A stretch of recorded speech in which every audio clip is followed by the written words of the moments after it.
বাহিনী গঠন করে আমাদের মধ্যে আবারও তারা আমাদের দেশপ্রেমের মধ্যে আঘাত হেরেছিল। বিগত নির্বাচনের প্রাক্কালে বাংলাদেশে ইসলাম প্রতিষ্ঠার স্লোগান দিয়ে তারা আবার পশ্চিমাদের হাতে এদেশের স্বাধীনতা সার্বভৌমত্বকে তুলে নেওয়ার চূড়ান্ত সিদ্ধান্ত গ্রহণ করেছিল। তখন আমাদের দলের আমির, আমাদের দলের মহাসচিব, হেফাজতের আমির গর্জে উঠেছিলেন এবং সারা দেশের ওলামায়ে কেরামদেরকে ঐক্যবদ্ধ করে তারা সেদিন ঘোষণা দিয়েছিলেন এই নির্বাচন দেশ রক্ষার নির্বাচন, এই নির্বাচন ইসলাম রক্ষার নির্বাচন, এই নির্বাচন স্বাধীনতা সার্বভৌমত্ব রক্ষার নির্বাচন। আমরা সেই সিদ্ধান্তই গ্রহণ করেছি। আজকের পুরুদ উলামায়ে কেরাম, হেফাজতের আমির সহ দেশের শীর্ষ উলামায়ে কেরামের দলিল প্রতিধ্বনি হচ্ছে জমিয়তের সিদ্ধান্ত সঠিক ছিল না বেঠিক ছিল।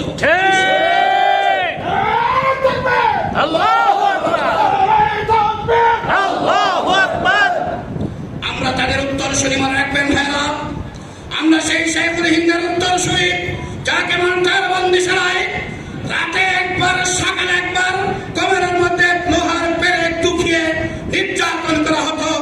সংজ্ঞা হারিয়ে ফেলতেন, সংজ্ঞা ফিরে পাওয়ার পর যাকে জিজ্ঞেস করতো হাস্যরসে ইংরেজ জেলার তাকে জিজ্ঞেস করতো क्या मौलवी साहेब तहरीक आजादी से बात रहेंगे या नहीं, তাহরিকে আজাদি থেকে আজাদি সংগ্রাম থেকে আপনি বিরত থাকবেন কিনা, বরনা তেরে জান খতরা মে হ্যায়।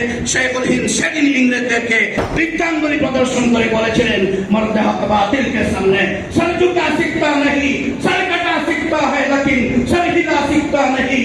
সত্য মিথ্যার কাছে মাতানত করতে জানে না, শির দিয়ে দিতে পারে তখন অধিকারে বিশ্বাস করে না। দেশপ্রেমের ক্ষেত্রে, ইসলামের প্রেম, ইসলাম রক্ষার ক্ষেত্রে আমাদের আকাবিররা সেদিনও কোনো আপোষ করেননি।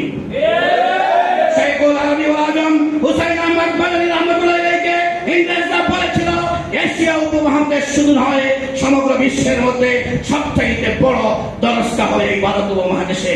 সমরকন্দ নয়, শাম নয়, এই ভারত উপমহাদেশ হবে ইসলামের সুফিকাগার। আপনি সেই হাদিসের মসনদের একমাত্র পুরোটা ব্যক্তি হবেন, একমাত্র মুহাদ্দিস হবেন। একটি কাজ আপনাকে করতে হবে, তাহরিকে আজাদি সে বাদ রাখনা পড়েগা। শাইখুল আরবি ওয়াল আজম সেটাকে ঘৃণা বরাবর প্রত্যাখ্যান করেছিলেন।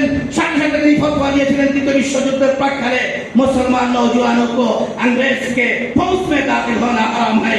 তাকে গ্রেফতার করে করাচির আদালতে হাজির করে জজ সাহেব বলেছিলেন क्या मौलवी साहब आपने ऐसी फतवा दिया।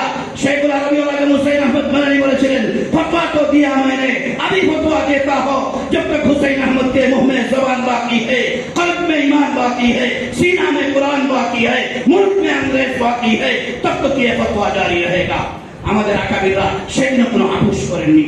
আজ আমাদের সেই আকাবিরদের পরবর্তী উত্তরসূরি যারা রয়েছে তারাও রাজনৈতিক সিদ্ধান্তের ক্ষেত্রে কখনো কারো সাথে আপোষ করেননি। সংগ্রামী বন্ধুরা আমার, দ্বিতীয় যে কথাটি আমি আপনাদের সামনে আওয়াজ করবো কলজুড়ে, সেটা হচ্ছে মানুষের সেবা করতে হবে। সিয়াসতের অর্থ কি? রাজনীতির অর্থ কি? মানুষের সেবা করা, মানুষের পাশে যাওয়া, মানুষের সুখে দুঃখে কাছে টানা। আমরা উলামায়ে কেরাম আমরা যদি আমাদের নিজস্ব গণ্ডির ভিতরে থেকে রাজনীতি করে সেই রাজনীতি পূর্ণতা পাবে না। খেটে খাওয়া মেহনতি মানুষের মুখে হাসি ফোটানোর জন্য আমাদের স্লোগান তুলতে হবে, তাদের জন্য আমাদের কার্যক্রম হাতে নিতে হবে, সেবামূলক কার্যক্রম হাতে নিতে হবে। আমাদেরকে অসুস্থ, দুস্থ, গরিব, অসহায়দেরকে সাহায্য সহযোগিতার জন্য ফান্ড সংগ্রহ করতে হবে। একজনের মামলায়, মিথ্যা মামলায় জর্জরিত হচ্ছে, তাকে আমাদের সাহায্য করতে হবে। আমরা যদি দামন আটকিয়ে হুজুর মনে করে বসে থাকি, আমাদের পক্ষে এদেশের রাজনীতিতে সফলতা অর্জন করা সম্ভব নয়। আমাদের আকাবিররা ভারতে, আমাদের আকাবিররা পাকিস্তানে সাধারণ মানুষের আস্থার প্রতীকে পরিণত হয়েছেন। তারা সাধারণ মানুষের দুঃখে সুখে তাদের পাশে দাঁড়াচ্ছেন। সেই তার ধারাবাহিকতায় আমাদেরকেও আমাদের আকাবিরদের পদাঙ্ক অনুসরণ করে আমাদেরকে মানুষের দ্বারে দ্বারে, মানুষের কষ্টজনক মানুষের পাশে আমাদেরকে যেতে হবে। যদি আমরা সেটা যেতে পারি, যদি আমরা সে কাজ করতে পারি, তাহলে আমাদের এই সিয়াসত সফলতা পাবে, আমাদের এই প্রচেষ্টা সফলতা পাবে। মনে রাখবেন, আমাদের সকল কার্যক্রম আমরা আল্লাহর সন্তুষ্টি অর্জনের জন্য করে থাকি।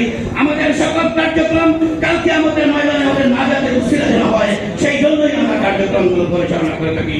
সম্মানিত বন্ধুরা আমার, আমি কথা বাড়াবো না, আমি আপনাদের মনোযোগ আকর্ষণ করে করে বলছি, শরীয়তপুর একটি উদ্ভব জায়গা, একটি ঐতিহ্যবাহী জায়গা, ইসলামের জন্য একটি ঐতিহ্যবাহী এলাকা। এই এলাকায় আপনারা যদি কার্যক্রমকে গতিশীল করতে পারেন, প্রতিটি ইউনিয়নের সংগঠন গড়ে তুলতে পারেন, প্রতিটি ওয়ার্ডের সংগঠন গড়ে তুলতে পারেন, প্রতিটি উপজেলায় যদি আপনারা মজবুত সংগঠন গড়ে তুলতে পারেন, রাজনীতির ময়দানে আমরা অনেক দূরে এগিয়ে যাব। আল্লাহ রাব্বুল আলামিন আমাদেরকে আমাদের মঞ্জিল পাতে এগিয়ে যাওয়া তৌফিক দান করুন। সম্মানিত উপস্থিতি,